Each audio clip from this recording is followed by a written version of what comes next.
哟，兄弟啊，大汗淋漓的，在干啥呢？我在运动，这是我早上起来的第3件事情。最近你这2周啊，神出鬼没啊，早上5点钟床上就没人了，这简直像聊斋啊！你去干啥了呀？不是还是我早上起来5点钟做了一个叫 5am project 的项目，就是早上5点就起来，我会做3件事情。第一件事情呢，我就先学马来语，把我最新鲜、最好的脑袋交给马来语，溜两句。溜2句啊？对。Terima kasih。那tiada masalah. Saya dari China. China. Tata bahasa Melayu adalah salah. 哎，不容易的，这么长也能背下来。Yeah. Sila membeli kereta yang bertanya. 我们待会儿看看有没有频道下面的观众可以听得懂。我感觉我念得像日语。好，继续。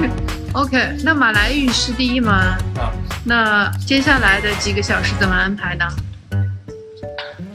接下来的话，第2个小时呢，我就开始学习投资，当然主要是美股投资，从投资的知识啊，一些经济学的常识到软件操作啊，巴拉巴拉，那花1个小时的时间。为什么是美股呢？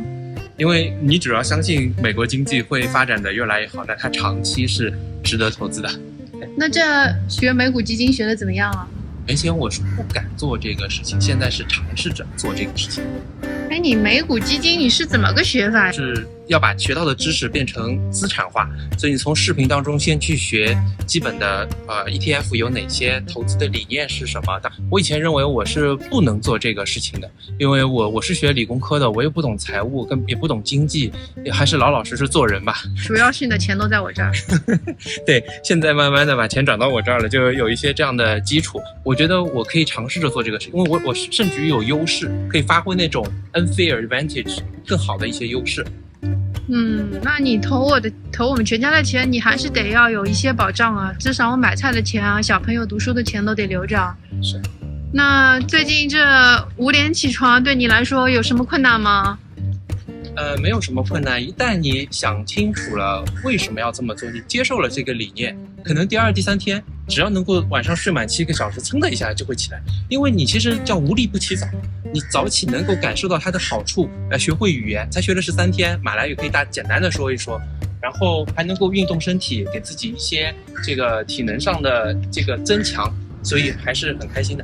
去你的！我看你今天是5点30。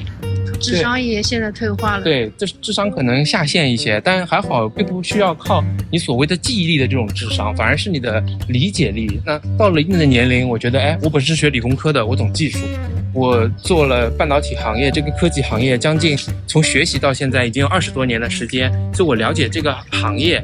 再有的话呢，我在创业公司工作过，我懂团队，知道企业的一些运营。我还学过一些这个财报的东西，我就差对投资和经济。其实整个地图感觉就差那么1、2块，那为什么不突破自己？像我们来马来西亚也是突破自己，就突破自己去做一下试一下，反而很兴奋。看这5点起来也有个好处哦，其实我们都没有时间探索过凌晨5点大马是什么景象啊。只有远处的黄色的点点星光是亮着的，很有意思是，你看远处的乌云都在打雷，小小的或者大大的 ，sorry 不是打雷，闪电。然后我起得比鸟还要早，鸟大概是太阳升起的前半小时，6点50分左右，天由黑慢慢的变成嫩嫩的蓝，然后再开始亮起来的时候，这时候它才开始叫唤。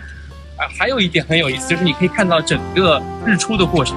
其实每天早上你爬起来，我都想拉着你说，干嘛这么早起来？休息休息休息。休息可以晚上休息，其实你可以把晚上垃圾的时间用于睡觉，那个对自己修复是最好的，而不要在早上。早上那么好的脑袋，全世界都还没有醒，那你干嘛不用这么安静的时间，连鸟都没醒的时间去学习呢？那锻炼了2周之后感觉怎么样？锻炼了2周，我觉得可以感受到体力和身体变得更加强壮一点，会站得更直一些。年轻的时候是追求时尚，但是年纪大一点是为了自己。你的体力虽然差一点，但是耐久力会更好，你会感受每一下的酸、胀和痛。那倒也是，其实人到中年，你锻炼有个好处，肌肉强劲了，其实对你的关节的压力就会减少。对，就是也不会强迫自己弄得非常难受，那你就慢慢的达到自己能力差不多极限的时候，再增加50%就好，没有给自己太大的压力，所以可以跟身体和解的更好。那身体弱一点、脆一点，才会和解的更好。身体非常好、年轻、摔一跤都没什么的时候，感受不到。可以啊，以后哪一天不想坚持了，也不用勉强自己呗。